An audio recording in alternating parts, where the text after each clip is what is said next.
Okay, welcome everyone to this Free State Foundation event. This session today is part of our 13th annual policy conference. Every time I say that, I say, wow, and I'm going to do it again today.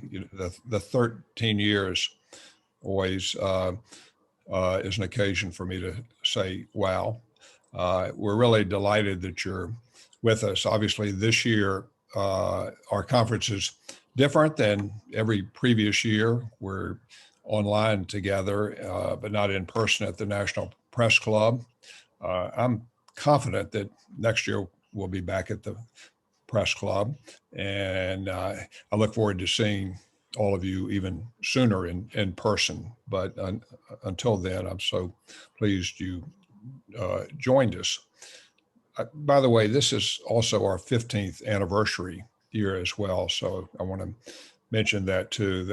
That would I could do another wow on that one as well. Previous conference sessions have included. I'm talking about this year. Only 2021. We've had fireside chats with FTC Commissioners Christine Wilson and Noah Phillips, and with FCC Commissioner Brendan Carr. We didn't have enough firesides at the Free State Foundation to call this session today a fireside chat, but nevertheless, I am confident it's going to be a really terrific program. You know, I should also mention that even aside from the official conference sessions, earlier this year, Ajit Pai gave his farewell address at a Free State Foundation event. And then we were pleased and honored that new FCC Commissioner Nathan Symington delivered his maiden address as a commissioner at a Free State Foundation event. But this session is going to be special as well. As we often have done in the past, we're calling this panel Hot Topics in Communications Policy, and it features exclusively members of the Free State Foundation's prestigious Board of Academic Advisors.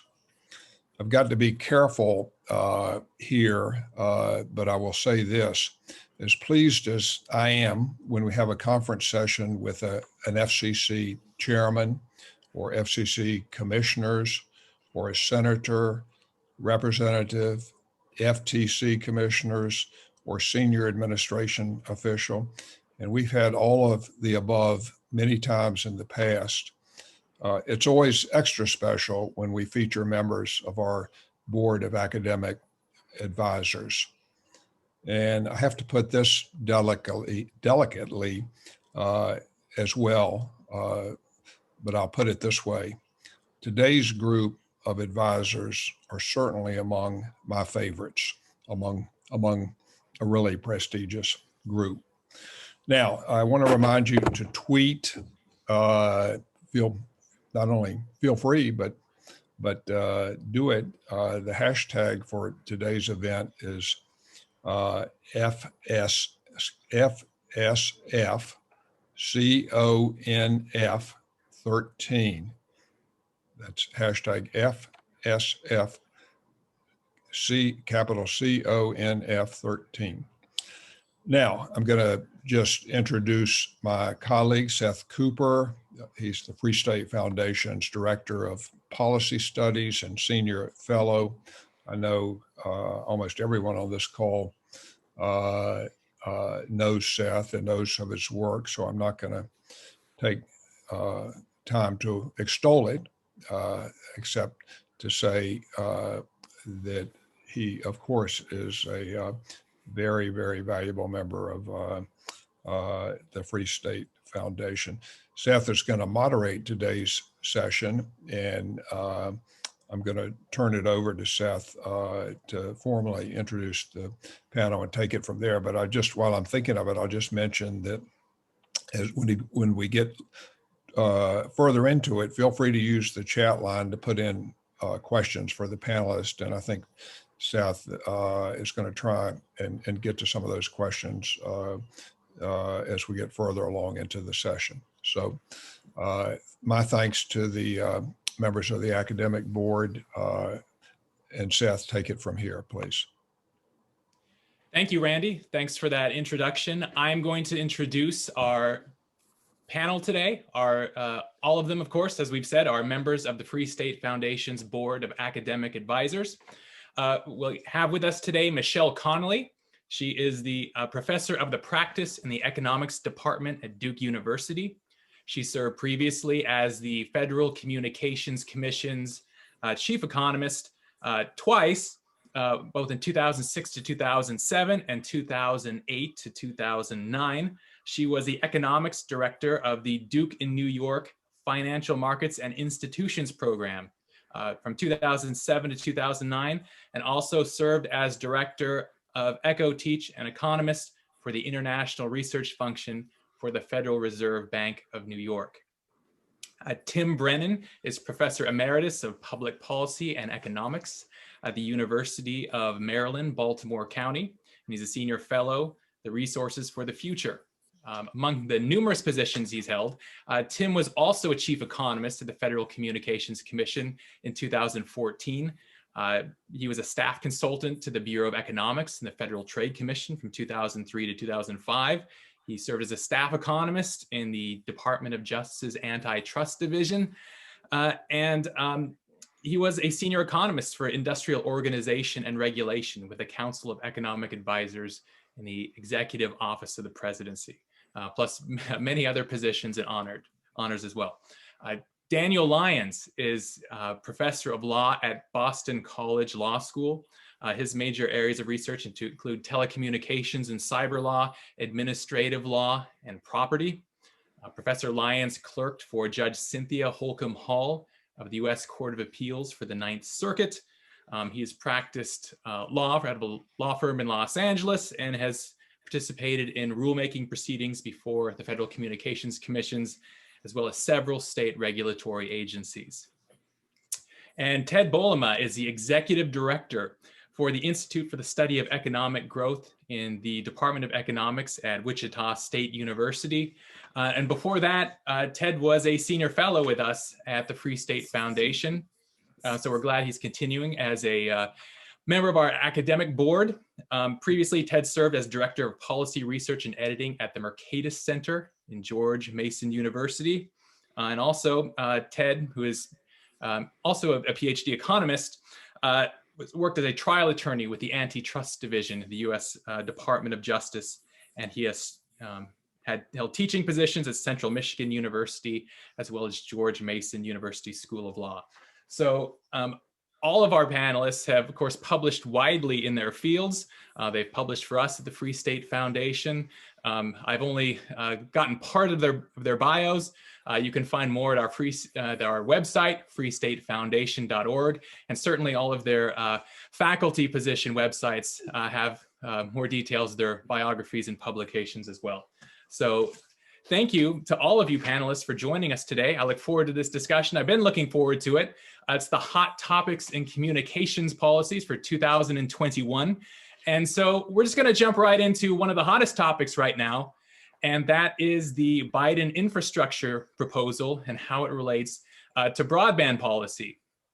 We had a White House fact sheet that came out recently that highlighted some aspects or expected aspects of this infrastructure proposal, one of which suggested one of the points of the White House talking points was that broadband prices are too high, and which seems to suggest the idea that the administration is looking for some kind of price controls to bring prices down. And so that's one of the first aspect of that I think I'd like to talk about. And I would like to ask you, Michelle, from your standpoint as an economist, what could we expect from using price controls to address the broadband internet services marketplace? Well, so I think that there's an existing literature Roston and Walston had done that shows kind of the estimated price elasticity for broadband is pretty low. And they were looking at a special program for low-income families where Comcast was offering like a $10 a month version. And so we've had studies that kind of look at this population, don't find a very high elasticity with respect to price. So price doesn't seem to be the driving factor on a lot of these things. Like if you look at the Pew Research, for a significant portion of the people who are not currently with broadband service at home, they cite relevancy as one of the issues. And so if something is not relevant, and you can think of someone like a 75-year-old person who's never used a computer, who doesn't have a smartphone, things like that, you could lower the price to zero and they still wouldn't connect. The other group that kind of we are concerned with in terms of the digital divide are kind of low income households, oftentimes minority households who previously did not have broadband to the house. But those were also households, those and very young households were households that seemed to be highly dependent on mobile broadband. So it wasn't necessarily that they didn't have broadband, but they were using mobile broadband. And I think that in all likelihood, given COVID making kind of broadband connections, strong broadband connections more important for families with children, we have seen a very strong increase in broadband adoption in general. And that's probably because relevance has really changed for a lot of these households. So lowering the price in of itself is only going to have a marginal change. And certainly if you put a price control on everything, that would be incredibly inefficient, because we're talking about a smaller segment of the population and you want to think about how you need to target them. Tim, I would be interested if you have anything to say on this topic. At our Hot Topics panel 2 years ago, 2019, you suggested that this is a dynamic market and that price regulation didn't seem to make sense for it. Not to steal your own thunder, but is that still where you stand, or what do you think the effects would be of price regulation in this market? Yes, Seth, that's right. I look at it somewhat differently. I mean, I'm not against rate regulation in contexts where I think it would work. And by the way, a lot of those contexts, like access to water, electricity distribution, or things are also where I suspect the demand is pretty inelastic, at least for access to those things. But the particular problem with broadband is that it's as you said, it's very dynamic. It's the technological change is ubiquitous there. So it's like, what are you regulating? Is it access to this much video, that much data speed, this much data speed, voice, not voice? We've changed the way we do it. We're using this protocol, that protocol, whatever it might be. That people here don't understand the engineering about this, probably, I'm sure, better than I do. But unlike, water pipes that go to your house, there's not a gargantuan amount of technological change that's going on. So it's at least reasonably feasible that someone can figure out what average costs would be and do so in such a way that isn't detrimental to innovation and screws other things up. I suspect that broadband's not like that. So I don't think I have a sort of a strong or dogmatic refusal to consider rate regulation. I just think this is a very poor candidate for it for the reasons you reiterated. Okay. Another aspect of the Biden infrastructure proposal from the White House's fact sheet is it talks about future-proofing technology. We're not quite sure what that means, but there has been a lot of discussion in the background about very significantly redefining what we understand to be broadband, perhaps imposing a new definition that involves 100 megabit asymmetrical speeds, which is quite different than the 25.3 standard we have today. Do you have any views on that, Daniel Lyons, or where broadband speed should be? Yeah, I think this is a hole that we've kind of fallen into time and time again in the broadband debate, which is setting metrics because nice round numbers sound like a good idea, right? So first it was 10, then it was 25, and the current thinking now is that future proofing means something like 100 megabits per second. And we're throwing out these numbers without a real explanation as to why we would be picking one number over the other than, it kind of sounds good. I've been a big fan for a long time of a recommendation that originated with Gus Hurwitz, who's another member of the Free State's Board of Academic Advisors, who was talking about an activity-based approach, right? Rather than simply picking a number and saying this is the amount of broadband we should be guaranteeing. We need to get a sense of what sort of activities do we think that should be in the bundle of the bare minimum of what consumers should be able to do online, right? And then figure out what speeds are you need to do those things. And when you add them up, you figure out sort of what the minimum baseline should be if we're going to set a minimum at all. The problem with just picking a number out of nowhere or trying to pick a number that's large enough to create a digital sandbox is that the net effect of that is to exclude certain players from the marketplace who can't hit that arbitrary threshold. So when you set a 100 megabit per second speed, that's more or less code for fiber, right? And the problem with and fiber is great. It works in a lot of areas, but it doesn't work everywhere. It costs a lot of money to lay fiber per mile. It's a much more costly solution than, for example, wireless last mile solutions. So if you're setting an arbitrary minimum threshold that excludes wireless from being able to play, then what you're effectively doing is reducing the number of competitors in the broadband marketplace and eliminating the intermodal competition benefits that you can get from comparing, right, wireless versus wired or different types of wired as solutions. Different geographies have different challenges for broadband build out, and approaching with a model that allows as many different types of players to come to the table as possible is the one that's most likely to find the solution that best fits disparate geographic areas. Okay, and before I go any further, and we still have some more to talk about the Biden infrastructure proposal, just as a housekeeping matter, we're looking to go about 75 minutes for this panel today. And near the end, we will be looking to bring some additional questions that might come from our audience. So if you're an audience member who's watching today, feel free to submit questions. And as we go along, we have time, we will be more than glad to pose some of your questions to the panelists. Okay. Seth, could I comment on the price control aspect of the Absolutely, Seth, go ahead. Okay, yeah, thank you. Yes, well, like our experience from a lot of different markets is that price controls usually aren't the most effective tool for controlling prices. That we've seen price controls in a lot of different markets. I used to have price controls on cable TV, among others, and usually it doesn't work particularly well for keeping prices down, especially in the long run. My first job in public policy was when I took a little time off from my graduate degree to go join the energy department in the old policy planning and analysis, where I worked in the natural gas group just before natural gas wellhead prices were deregulated. And we were putting out these position papers. Yes, when we take off the price controls, prices of natural gas will come down.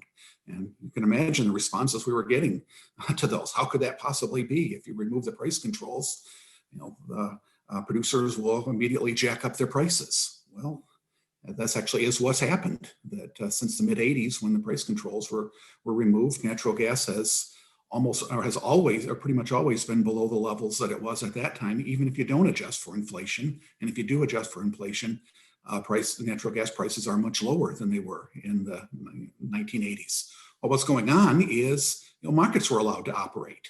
That with the price controls on, decisions on where to produce, where to drill were being driven by complicated regulatory structure that said over here you could get this price, but over here you could get a different price. So not necessarily the most cost-effective wells were being dug, and some wells that were already dug were not being pumped because it wasn't economical to do so under the price cap that was on at that time. Once you took all that off, the market could respond to incentives A lot more investment came in because it could be aimed at where the most productive capacity could be increased, and prices have been much lower for natural gas. We've all been enjoying that for 35 years since then.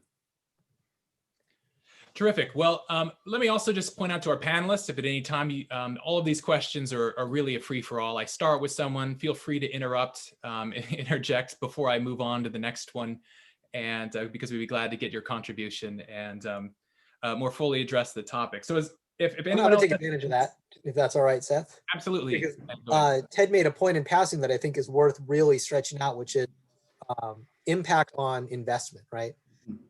When you engage in rate regulation, the promise, and the promise we see in the Biden infrastructure plan, is lower prices. Prices can be, I mean, politically that plays really well, but there's a cost to it, right? And often the cost is lower investment in the networks in this case, right, that provide greater capacity. So you look at, this is not a perfect comparison, but you look at the Texas Blackout, right? The Texas Blackout is a function in part of a really strong political push to keep energy rates low, which led to the lack of a capacity market, right? The lack of building of additional capacity in that can fill in times of emergency, which led to a shortage of electricity at a time when Texas needed it. Now, there's been a lot of discussion back and forth in the context of the Title II order about whether rate regulation has a strong impact on infrastructure or not. But when you rate regulate and push you rates low, the money has to come from somewhere. And oftentimes those cost savings come from reductions in long-term investment, which is in part why I think the US light touch regulatory system fared better than Europe's system when trying to address the challenge of the pandemic, right? When we all moved online, it was a largely, mostly a non-issue in American networks to absorb that additional capacity. But in Europe, you end up with regulators pushing back on Netflix and YouTube, asking them to downgrade the quality of their transmissions, the quality of their content, because the network couldn't absorb it. Now, I saw Tim shaking his head, so curious as to which part you're pushing back on. So I'm curious as to your thoughts. There's not enough time here, but the electricity situation in Texas was not caused by the lack of capacity market, and is probably the least regulated electricity market in the United States, if not the world. No, I agree with that. It was not a perfect analogy. My point is that the political pressure to keep prices low is part of what. I'm not sure there's a lot of political pressure to keep prices low in Texas, at least before this past February, when they went up to $9,000 a month, megawatt hour. Fair enough. All right, I guess before we kind of exhaust the issue of either price regulation, I actually want to talk about perhaps what the effects might be of redefining broadband in a drastic way, like we had talked about. I mean, Michelle, and maybe I'll point this to you, just at least to start. If we're going to suddenly dramatically raise our definition of broadband to reach unserved, suddenly the new definition leaves a lot of people suddenly redefined as unserved, people who have internet speeds that they would have considered pretty fast. Mine are well over 50, and I would suddenly be considered unserved. I mean, isn't this kind of at odds? I guess this is a leading question. Isn't that kind of at odds, the idea of reaching unserved people when you suddenly have a new definition? Wouldn't they just be, wouldn't it be easier for carriers or providers to reach the people that are already getting pretty good service and just crank them up to 100 before getting the rural areas? Yeah, I mean, so I think the point or what you were perhaps leading me to say, but is absolutely correct, is that if fundamentally they're tying, so the talk, and I may go a little bit away from this exact question, but the discussion of subsidizing, especially government-owned networks, especially if you then define unserved as unserved if you're not receiving 100 megabits per second, then what that would mean is that they'd be using a lot of money for overbuilding, as opposed to, and overbuilding is really not the most obvious way to be helping. So when we're talking about the digital divide in rural areas, here, a lot of this discussion is about access. And I think it matters that everyone has access to broadband. But if you change these definitions to say something like 100 megabits per second and only fiber currently qualifies, then you're creating a huge amount of overbuilding, and you're not, therefore, also not specifically targeting the areas that really might still have some serious access issues. So it would be a complete waste of the money that's being devoted towards this.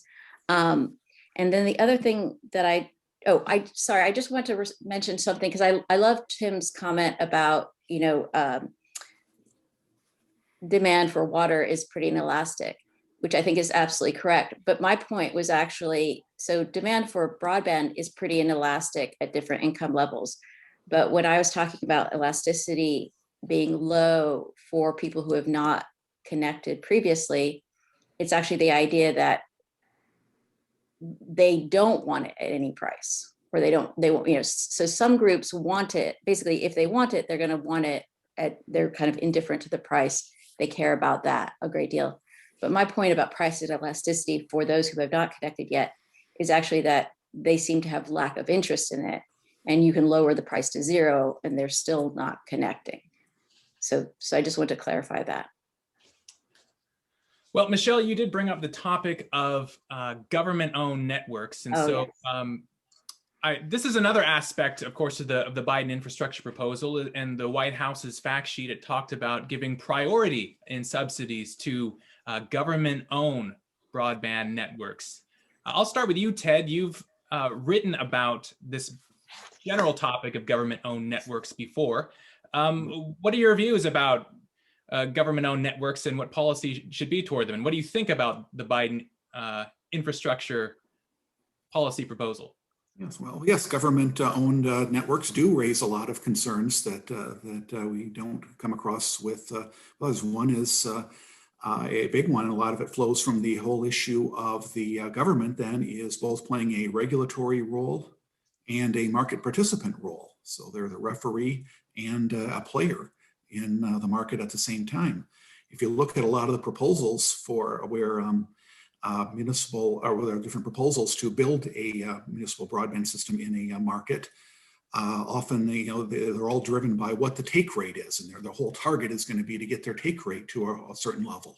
Well, it's one thing if that's in a market that's unserved, that might be a good metric to look at. But it does cause a real concern in markets where there already are participants in the market, and the local government is saying, we want that we're not satisfied with the participants we have right now, so we want to get a 40% market share, or a 50% or 60% market share. Those are typical numbers that you see in these different proposals. Well, how are they going to get them? Well, again, we're back to the issue of the local government is both playing a regulatory role and a market participant role. They tend to put their thumb on the scale in those situations. So that's one concern that I come across. I've pointed out that quite often governments give themselves benefits that in starting up a system that they don't give to other participants in the market. The government may already have rights of way lined up. I wrote about Marshall, Michigan, where the director or the manager of the project was particularly forthcoming about this, about what a big advantage this was for Marshall, Michigan over the 3 firms that were already in the market, that they didn't have to line up the rights of way. Well, my comment on that was, why don't they just, if their goal is to get more broadband in the market, why don't they give those rights of way to everybody else in the market rather than keep that advantage for themselves? And then another concern I have is a lot of the municipal systems are in areas where the local government is also operating an electrical utility. And what I worry about there is the potential for cross-subsidization that Christopher Yu in his study a few years ago and others pointed out that very few municipalities keep separate financial records for both their electrical operations and their broadband operations. And that's really concerning because, going back to our elasticities for at the firm level, at least, the The electrical utility probably has a very inelastic demand. You either get it from your local utility, or you will provide it yourself with your generator or your solar panels or whatever other. But anyway, there's no other alternative. However, for broadband, there often is. So if the municipal operations are running or aren't need more cash, the obvious place to raise rates is on the broadband, not on the electrical utility. So it it's on the electrical utility, not on the broadband. Had that reversed. So I worry about them taking advantage of their monopoly power in electricity to subsidize their broadband operations. All right. Michelle, I'm going to turn to you in a second. Daniel, I'm also want to cue you up in a moment here, because the Biden infrastructure proposal talked about removing state limits or state barriers, state decision-making regarding municipal or government-owned broadband networks. So you can think about that. But in the meantime, I want to turn to you, Michelle. I understand you've been doing some additional research and work on the area of government-owned networks. I'd be glad to hear your insights. Yeah, so I just finished a paper with a student, and we've been looking particularly at internet service provision by municipalities and cooperatives. So what I have to say about municipalities is a little more relevant here. But we looked at kind of 4 years of the last data on internet service provision, and some things that popped out that seemed quite surprising given the public discussion. So the White House proposal talks about munis or government-owned networks as a great way to increase access. But what we found is that most ISPs are actually not in rural areas. They're usually 56% of them are in urban areas, and most of them are with higher than average income levels. So most munis are in areas with incomes of about $84,000 per year median income, which is about at the 61st percentile for income. So these are muni ISPs are not going to be the area that you're going to help to target the digital divide, because they're in areas where you have, you are more urbanized, you have higher incomes, and a majority of the time, the munis are not the first entrance into the market. Only 43% of the time are they. So that, I think, changes this discussion a lot. And then building on what Ted had said, given that the munis have particular advantages and can influence, so it's not only do they have advantages in terms of rights of way, but also they had advantages in the sense of, for example, by owning poles for their, say, utilities, they are oftentimes protected and the only poles available. So another internet service provider has to attach to those poles and must negotiate with the munis for those pole attachment rates. The munis are exempt from Section 224 of the Telecommunications Act. And so they can enjoy this very strong negotiating power, let's say, to extract very high pole attachment rates. And I've looked at that in the past and basically found that nationally, muni rates are more than twice what the pole attachment rates would be for others. So this matters in the following way. So the research I just finished, we are looking at the probability of entry into a census block by an ISP provider. We controlled for like number of incumbents, population density, median income, all of those normal things.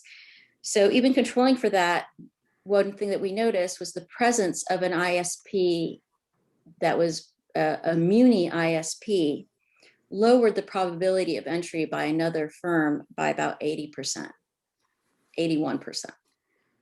For co-ops, it was even higher, that the presence of a co-op ISP decreased the probability of entry of a new entrant by 87%.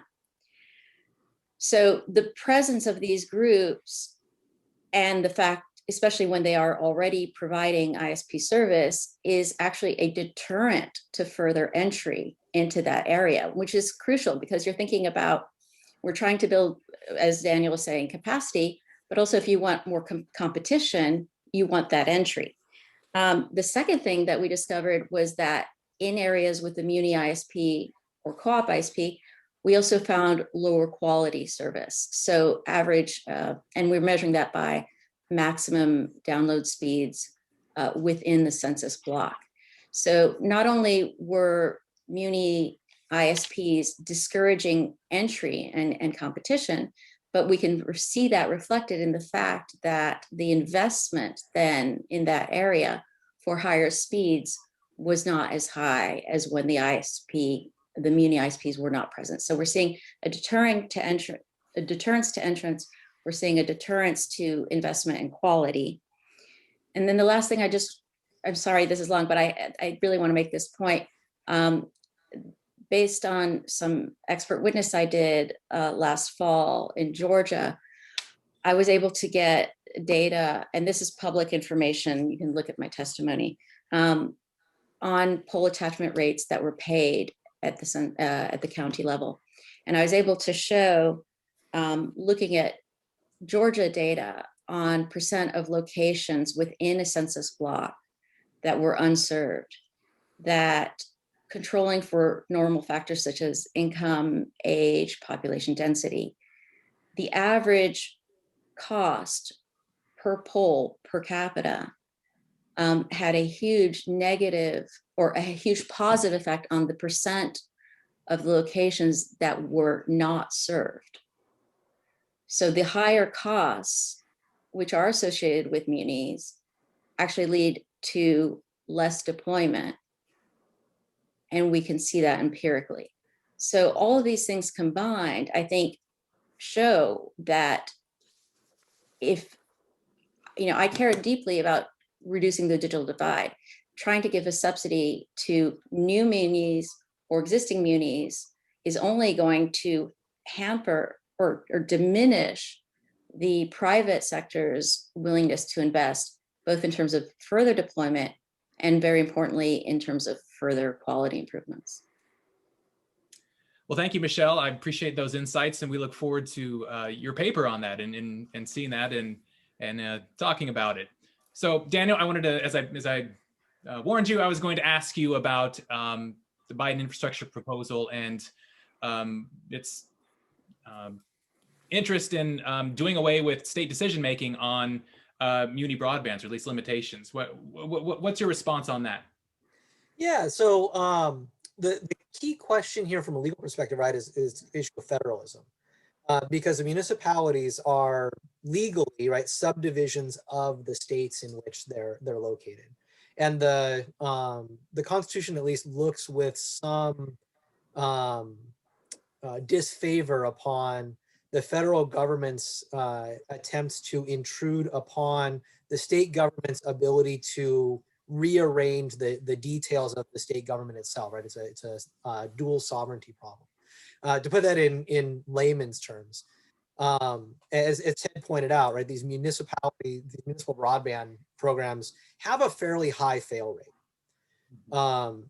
More of them than not, we've seen, don't break even, right? They lose money. When they lose money, who's left on the hook? The municipalities, and then ultimately the state governments the municipalities are responsible to. So we've seen a wave of legislation over the years in several states that have put strict limits on when municipalities can engage in broadband, precisely because the state government is concerned about putting the state treasury at risk. The federal government has, at least the FCC, has not been super thrilled about those state limits, right? Because they want to see more municipal broadband out in the infrastructure in the area. And we can argue about whether it's a good policy matter or not. But what the Wheeler administration found out when it tried to preempt state limits on muni broadband is that from a legal perspective, it's very hard to do. The Sixth Circuit struck down the FCC's attempt to preempt state regulation of municipal broadband providers, precisely because there was no clear statement from Congress that the FCC had the authority to do so. And the point of that clear statement rule is to put a safeguard to protect states, to say that the federal government can't interfere in the intra-workings of states unless, at a minimum, they make very clear that Congress is intending the the federal statute to reach that far. Currently, the FCC does not have authority, therefore, to do that. The question becomes, if the Biden administration is going to push forward, are they proposing some kind of statutory solution that would give the FCC the authority it currently lacks? And if so, does that authority contain the clear statement necessary to override state power in this area?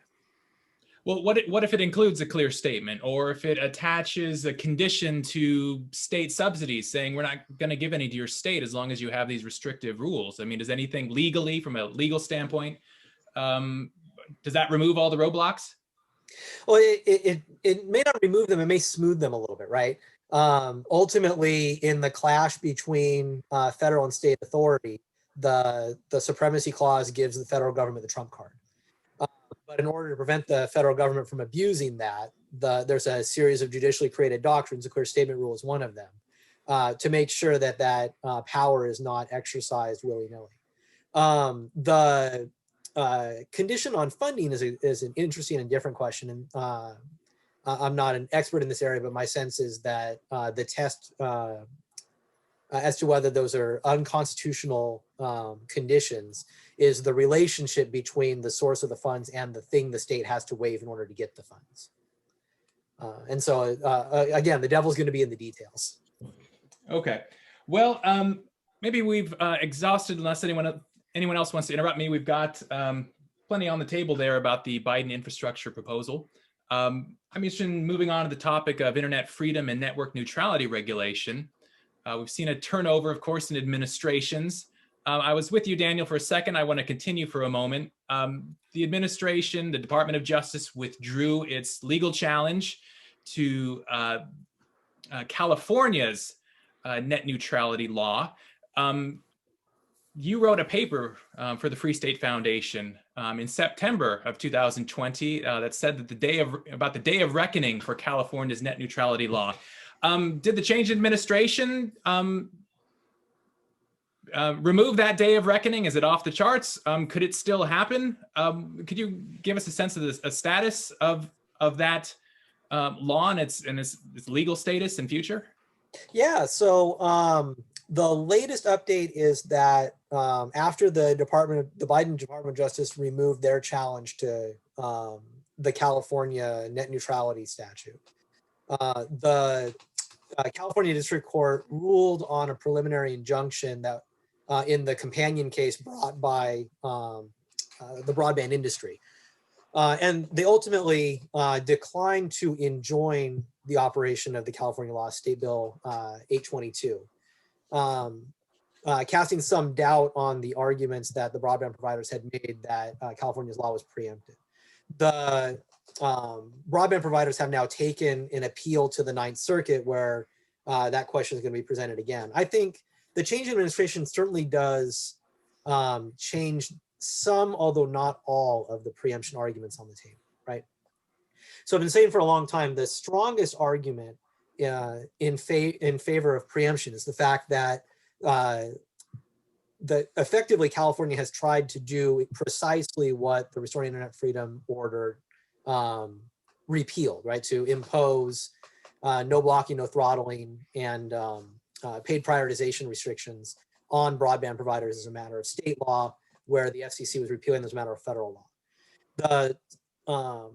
There's a Supreme Court case called Geyer that suggests that when a federal agency has authority to regulate in an area and it draws a line that says, I'm going this far and no further, that it can be understood as preempting state law going further than that. It's called a conflict preemption structure. The conflict preemption argument is still in play by virtue of the fact that the Restoring Internet Freedom Order is still strong.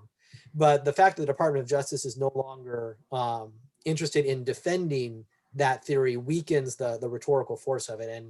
And given the statements by the Biden FCC, or at least the acting chairwoman, if the FCC were to take action to modify the Restoring Internet Freedom Order in some way, that would undermine that argument significantly because it would no longer be as much of a conflict.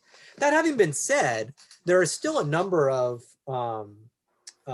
limits in play right now on California's ability to regulate. For example, Section 332 prohibits California from, prohibits any state from regulating the rates or terms of wireless entry, right? So when California passes a law, as it did, saying broadband providers can't charge for prioritization, what does that do? It's effectively setting a rate of 0 for priority delivery over broadband network. Similarly, the California law, unlike even the most aggressive FCC law, put limits on the ability of providers to 0 rate. And prohibiting or limiting 0 rating is structuring the rate that broadband provider can charge for the data they're delivering. So when you apply those laws to wireless networks, what you effectively have is state regulation of the rates of wireless broadband in violation of Section 332. That argument didn't get a ton of play at the district court level. I do expect it to come up if and when the Ninth Circuit appeal is addressed, but I think it's an independent argument that holds force even if the conflict preemption arguments go by the wayside. All right, so yeah, Daniel, you raised the issue of paid prioritization, or we might call differentiated services, and we've been talking about the change in administration.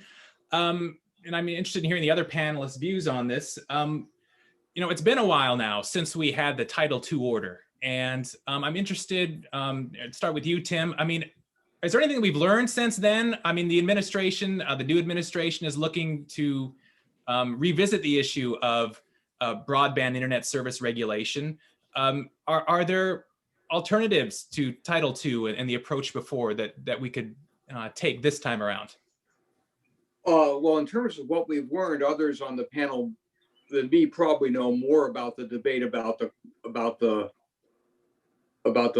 effect of the Title II order and then its reversal on investment in broadband. My impression is that is it the 2015 order decreased it and it was increased afterwards.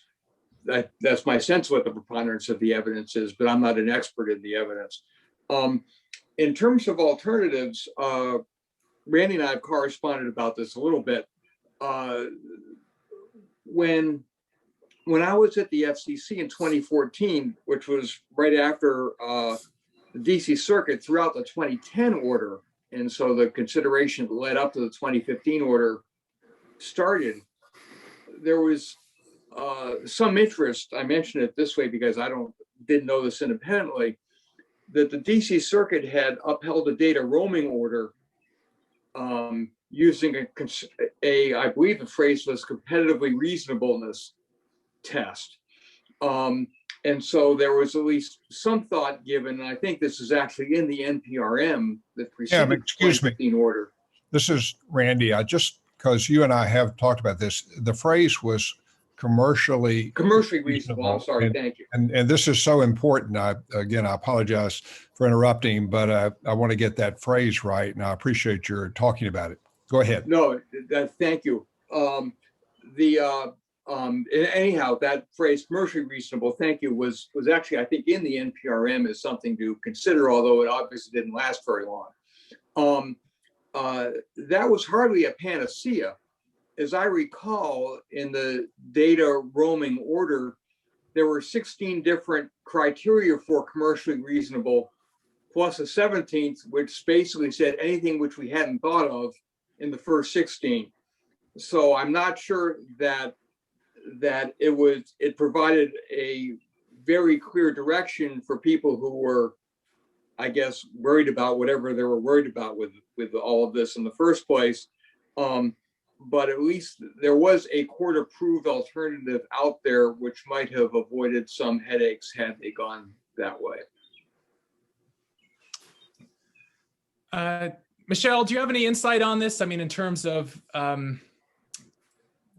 instead of Title II, I mean, for those who are really concerned, I mean, do you think there's viability here with this commercial reasonableness standard that the FCC had kind of toyed with in 2014 but backed away from? I think I'm less well positioned to discuss kind of the legal terminology of these things than some of our other participants. I think, yeah, so I would kind of leave Sure. that to others. Well, I would just point out, you heard a moment ago from our president, Randolph May. He wrote about this on our website, published a paper called A Reasonable Alternative to Internet Public Utility Regulation. And I think that's a subject we'll be hearing about a lot more in the future. But related to all of this is the matter of paid prioritization and differentiated services. Of course, this was banned under the Title II order. It's banned in the state of California under their net neutrality law.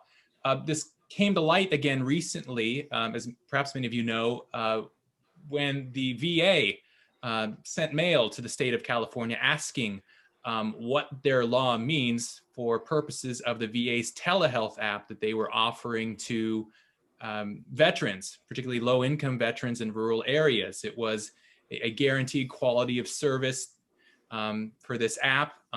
These veterans could receive telehealth services, no extra charge to them.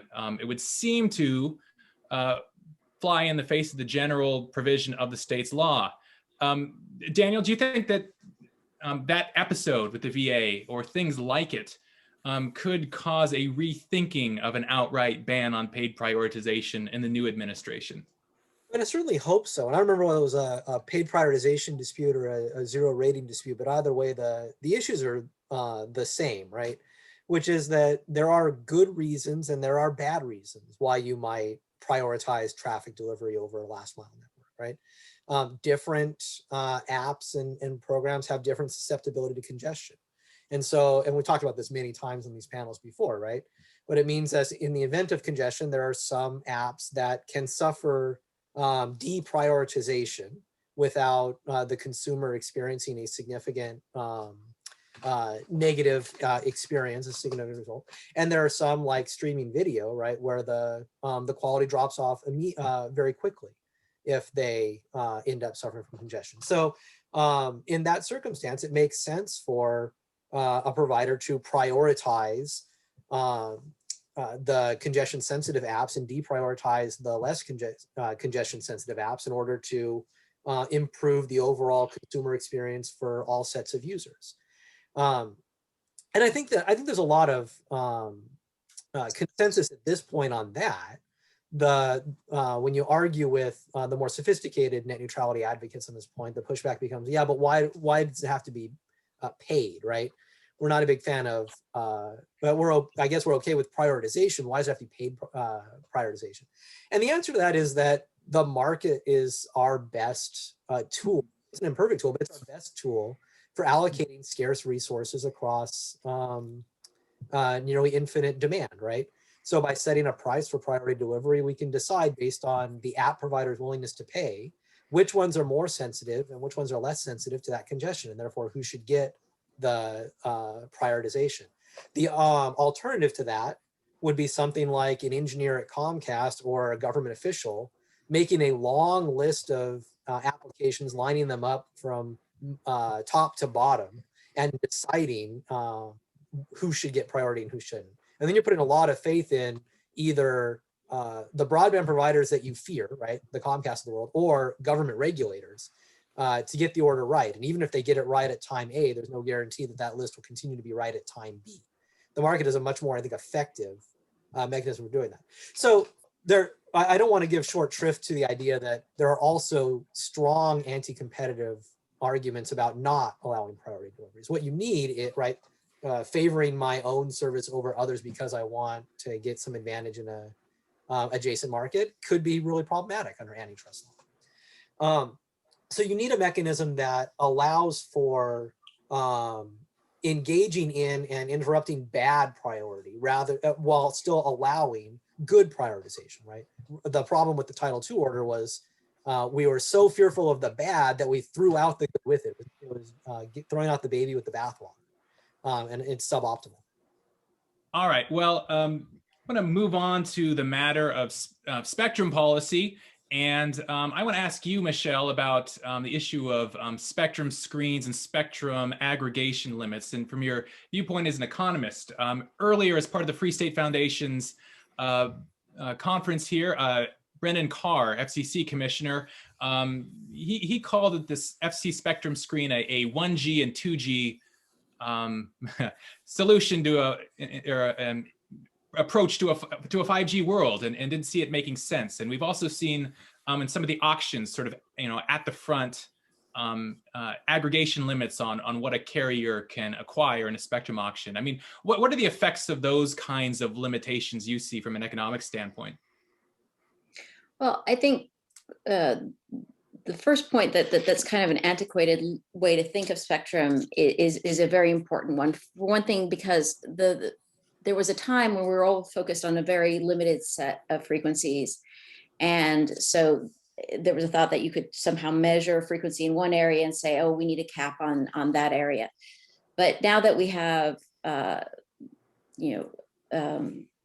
millimeter wave technologies and things like that, we're going to ranges of much greater ranges of frequencies over which we could do different things. Also, once we get to kind of these really high spectrum levels, the footprints become much smaller. So there's a much greater ability to have lots of different participants working in kind of a similar area. And even the fact that in a lot of the higher frequency auctions recently, they've been offering generic licenses where you kind of get popped into certain areas depending on who else has licenses to do that, shows that in general, we're able to achieve things without having to particularly worry about if one company or has X percent of spectrum in some type of frequency or some type of area like that. The other aspect is just that there may be technologies that demand greater bandwidth.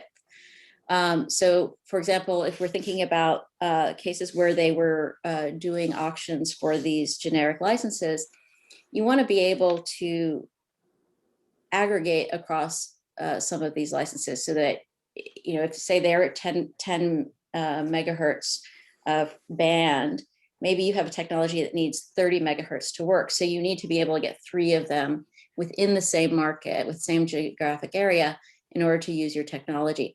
So if you're imposing if you're imposing a limit on kind of how much any one person or one entity could purchase within a specific market, you're also potentially limiting the technologies that can be used in that market. So there are a lot of issues of whether or not this is, the old way of looking at spectrum perhaps are even relevant anymore. And then when they're being pre-imposed within an auction, there's a risk that you're fundamentally blocking out firms that might be able to use this spectrum very efficiently and do good things with it. Well, speaking, Michelle, of spectrum efficiency, we've seen legislation proposing to conduct an inventory of federal spectrum because federal users control quite a bit of the spectrum. There's been proposals to inventory the spectrum and give it a market valuation. I mean, do you think that could really lead to a more efficient use from the terms of federal users or getting it out on the commercial side? I have not thought a great deal about this, but one thing that is clear is that the federal users are not doing any kind of internal valuation in some sense, because they can sit on it. There's no cost for them to maintain it. And so one could think of a more market-based solution whereby agencies who are using certain things have to effectively pay for the right to keep using them. And if they're not willing to offer that, then we know, or a certain amount, that they're not really valuing it in a particular way. So I guess that would be another way of giving a market valuation to that spectrum, but somewhat more based on kind of how the users are valuing it. Now, how much you would ask them to pay, I guess, could be based on what private sector valuation would be. So in that sense, yes, it could be useful. All right. Ted, I want to go to you. I want to ask you about the FCC's Office of Economics and Analytics. You were one of the supporters of, I think you supported that, its establishment. the current acting chairwoman wasn't dissented from the order that created it, but so I don't know quite what its future might be. I mean, do you support the retention of that office, and do you have any views about how the office is performed here in the early on? Well, it's still pretty early. Yes, I do support the retention of the office, and that it be made as they keep it in the direction they've been going of making it a formal part of every rulemaking process is to have economic input on it. As you pointed out at the beginning, I come from the Justice Department, where even back in the 1990s when I was there, we had economists incorporated into every investigation and every matter that we were dealing with. And I thought that was very helpful to have economists there and involved in every decision that we're making, that imposes some rigor and some standards on every evaluation that we're making. Another aspect of it is the economics staff and the economic standards tend to stay the same much more than the attorneys do. So it imposes some consistency across administrations, which I think is very helpful in the process. This office was just created. It was like 2018, I believe. So it's only a little over 2 years old at the moment. I know they just last November, right around the election day, is when they issued a statement on how they're going to be incorporated into investigations going forward. So still really quite early in its life, but yet I think it's very important that there is an office like this, they be included. Seth, yes. I'd like to hear from Tim on this as well, because Tim, of course, served at the commission as a chief economist, and let's hear his views on the new office and what he hopes for and has observed so far. Absolutely. Thanks. I'm probably an outlier. I was a skeptic, and I'm a skeptic on the record on this. I tried to institute a number of reforms on how economics was done in the FCC. And I'm not sure that this office will solve some problems, but not, I think, some of the bigger ones. But my main concern, and I hope I'm wrong in this concern, but we're about to find out, is that creating this office makes it easier to put the economists in Siberia. The way the FCC was laid out before, you had economists in all the bureaus finding out what was going on. There were some problems with that. The main problem was that the economists were not supervised by economists. And so there was enormous pressure on them to conform to whatever it was the attorneys wanted to do. And so that needed to be changed. And maybe this was a way to do that. But I hope I'm wrong that the change in administration doesn't mean that, well, if we don't like what this office says, well, they're just out there somewhere. They're not in the bureaus anymore. They're easy to ignore in a way that they weren't before. As I said, I hope I'm wrong, but I have some concerns about it. I say that, by the way, as someone who started at the Antitrust Division in 1978, is a proud son of the Economic Policy Office, later Economic Analysis Group, a strong supporter of that. Say, well, what's the difference besides the operational differences between the FCC and the Antitrust Division? The main one is, I think, legal, which is that the antitrust laws have economics in some sense built into them. And if you're an attorney running the Antitrust Division, you may think economics is the worst intellectual framework that ever beflicted humanity, but it doesn't matter. You've got to have economists to bring a case. FCC decisions, for right or wrong, are not held to that kind of standard in the courts. And until they are, you're not going to necessarily have people saying, gee, in order to get this to fly at the DC Circuit or whatever, we better have a really good economic argument. That's not the case now. Hopefully someday it will be. I say that parochially, I suppose, but that's not the case now. And that's why it may be a little bit easier to Siberianize, if that's a verb, the economists at the FCC. And I really hope that does not happen, because boy, they do great work. They did great work when I was there, and that before this office was created, and they're a great resource, and I hope that they're not squandered because they really are terrific. That Tim, was the best part of the job, was working with them. Tim, it's Randy. I guess what we could say, we could agree, right, that we hope there are not a lot of economics-free zones over at the FCC. Correct, to coin a phrase. I'm curious, Tim, you'd hinted that there were other changes you might have suggested if you were sort of the czar of FCC reorg. What other suggestions might you have offered? Well, the main ones is, it's been a while. One involves, which was in some sense it's sort of related to this, was just making sure that economists had the opportunity to do research while they were there and they weren't punished for it.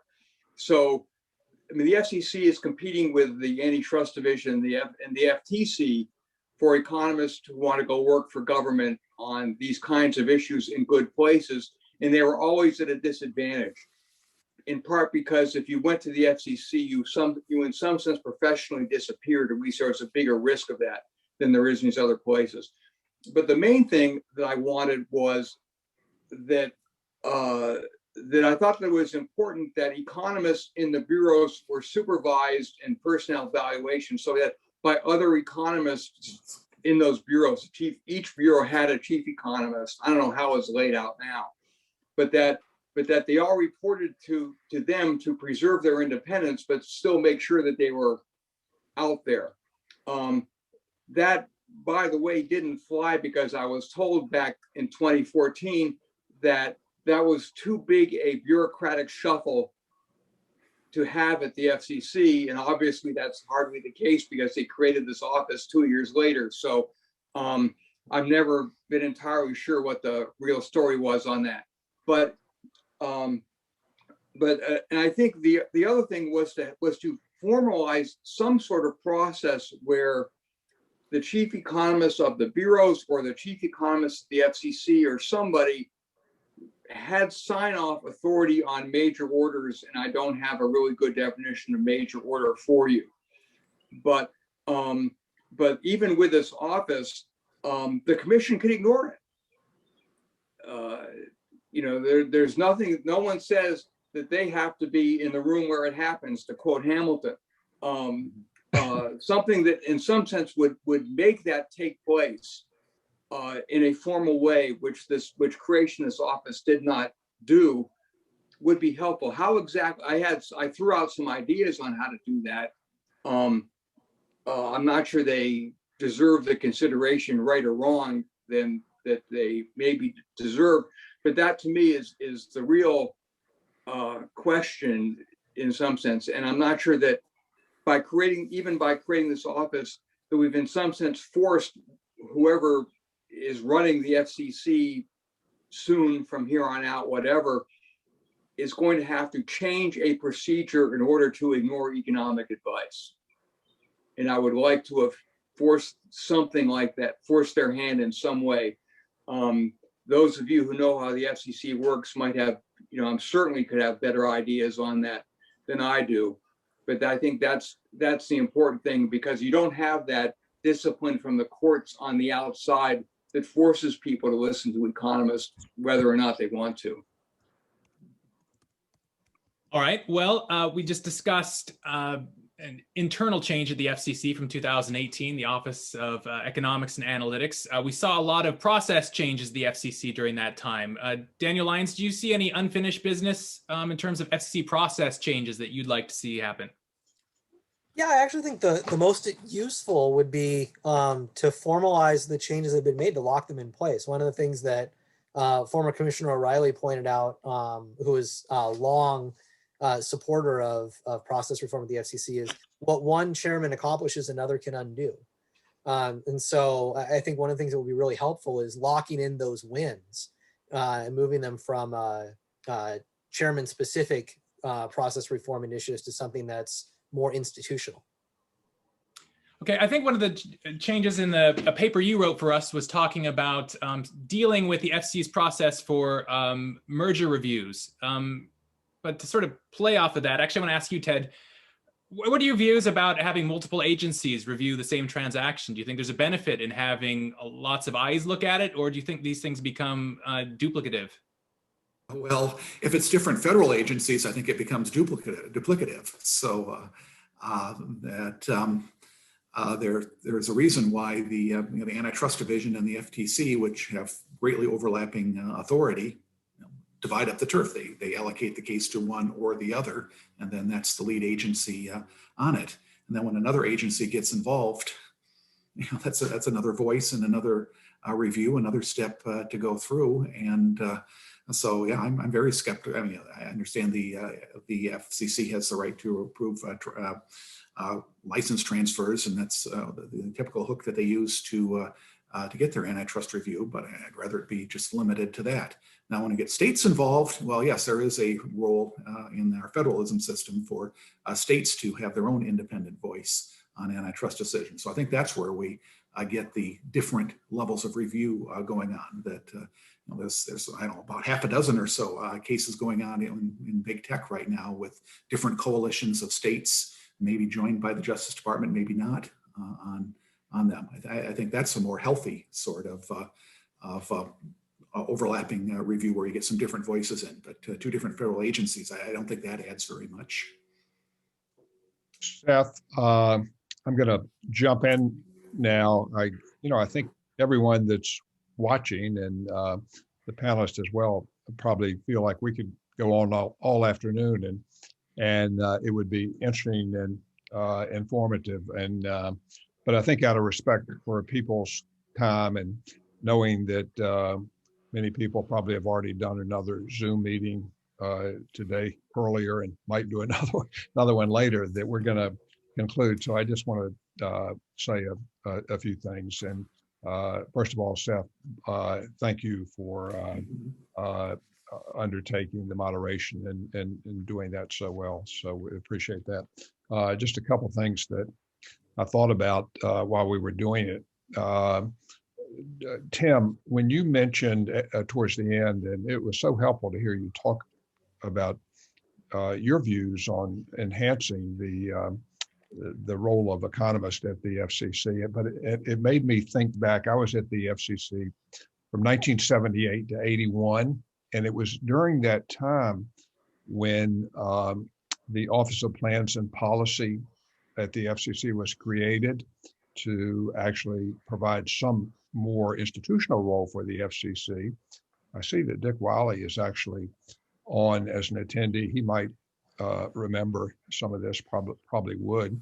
And the first chief of the Office of Plans and Policy, Tim, was Nina Cornell. There may be a few people that remember Nina, but I'll just say that to her credit, she was a vocal and fierce advocate for trying to make sure that economists were heard. And of course, all of that was fairly new at that time, because as Tim pointed out, we lawyers did like to supervise the economists. But I was thinking back, Nina started a process of having the economists at OPP produce scholarly papers. Came out under numbers with nice bright orange covers. But anyway, that was really, I think, a way to give them an outlet for showing their scholarly work and doing scholarly work in a way that would help retain them. And I was thinking about that when Tim was talking. Another thing I was thinking about while this was going on, we didn't have a chance to get the audience questions. And this group of experts that we have, they're so good that I think we could probably have a session and we could just bill it as Ask the Experts and invite our academic experts to come back and just actually do it that way to make sure we had a chance for some questions. Another thing I really want to take note of, because this is being recorded, of course, is that everyone heard Michelle talk about that paper that she's producing, a new paper on municipal government with the Assistant I think of a student of hers, and Michelle told me before we actually went live that the Free State Foundation was going to be given this paper or parts of it or some part of it to publish, and so now that's on the record as well. So, you know, I just want to close really this way. At the beginning, I said I said I was trying to be delicate, right? Remember that, but I said this group of academic experts is certainly among my favorites, you know, in a very prestigious group. And I think all of those that attended today and those that will watch the session when we post it on YouTube tomorrow and on Zoom today will certainly understand why that's so.